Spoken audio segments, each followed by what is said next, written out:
Chief justice of Pakistan खत्म हो गया जनाब speaker, chief justice of supreme court रह गया। आपकी कौन फेडरल कॉन्स्टिट्यूशनल कोर्ट बना रहे हैं जिसको आपने प्रिसाइसली कहा कि वो आईनी मसाइल कहेंगे, वो सुप्रीम कोर्ट में आज भी फकत 148 केसेस है, बाकी केसेस आर्टिकल 184 के नहीं है, वो आर्टिकल 199 के आईनी मुकासद नहीं है।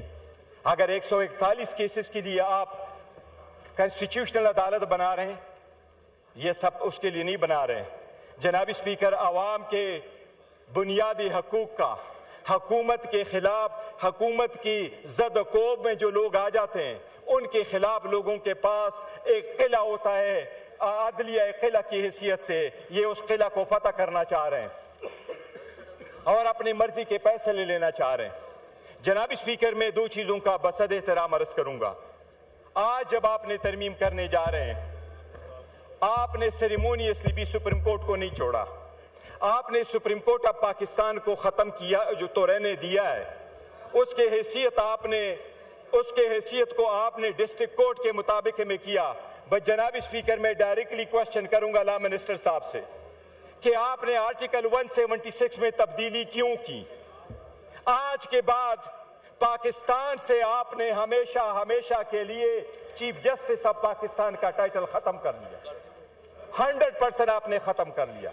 आर्टिकल 176 में तब्दीली करके आज के बाद चीफ जस्टिस ऑफ पाकिस्तान नहीं होगा, वो chief justice of supreme court होगा, दूसरा chief justice of federal constitutional court होगा। आइंदा पूरी दुनिया जब भी कोई आइन से रिलेटेड, लॉ से रिलेटेड, रूल ऑफ लॉ से रिलेटेड, आईनी अदालतों से रिलेटेड दुनिया में कभी कोई कन्वेंशन होगा, पाकिस्तान की नुमाइंदगी नहीं होगी, क्योंकि पाकिस्तान के साथ पाकिस्तान का चीफ जस्टिस नहीं रहा। इतना बड़ा जुल्म ना करो, वो वापस कर दो। आपने उसको डिस्ट्रिक्ट जज छोड़ दिया, लेकिन आपने सुप्रीम कोर्ट ऑफ पाकिस्तान, बताओ इस अदालत को कौन से आर्टिकल में जिसमें आपने ये रखा है ये कि there is a chief justice of Pakistan. Chief justice of Pakistan खत्म हो गया जनाब speaker, chief justice of supreme court रह गया। आपकी कौन नुमाइंदगी करेगा इंटरनेशनल वर्ल्ड में? जहां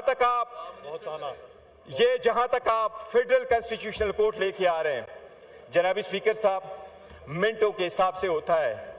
आप अगर chief justice federal constitutional court बनाने जा रहे हैं तो आपने प्रोवाइड किया कि प्राइम मिनिस्टर उसका पहला चीफ जस्टिस लगाएगा और प्राइम मिनिस्टर उनके जजेस लगाएगा, और वो जजेस 68 इयर्स तक होंगे, unless and until they are 68 years old. अगर आप पहला बेच रखते हैं, सेकंड बेच कब आएगा? इसलिए आप पिक एंड चूज कर रहे हैं, ये प्रोसेस भी सरासर गलत है। जनाब स्पीकर, मैं एक अर्ज करूं आखिर में, और मैं ये अर्ज कर रहा हूं कि जमहूरियत के लिए आईन में तब्दीलियां कंसेंसस से की जाती हैं, और लोग ये यकीन करते हैं कि जब आप कंसेंसस के साथ तब्दीली करेंगे तो वो आवाम की बुनियादों को, जमहूरियत की बुनियाद को मजबूत करेगा। जनाब स्पीकर, इन्होंने डिवाइड प्रोवाइड किया। और एक चीज़ आपने लास्ट टाइम वज़ीर आज़म ने ये कहा था कि हमारे पास लोटों का वोट नहीं आया। मुबारक हो, कल आपने 2 लोटों के वोट से अपना तरमीम पास करवाया, वो भी 64। वज़ीर आज़म ने लास्ट टाइम हमें कहा प्राउडली कि मेरे जो उन्हें हमें वोट दिया है 5, उनको हमने निकाला है। उन्होंने कहा था वो लोटे नहीं थे। चलो कल तो लोटों का वोट लिया। लोटों से बना हुआ तरमीम योराना आवाम की खिदमत नहीं कर सकेगा, ये बड़ी बदकिस्मती है। थैंक यू जनाब स्पीकर।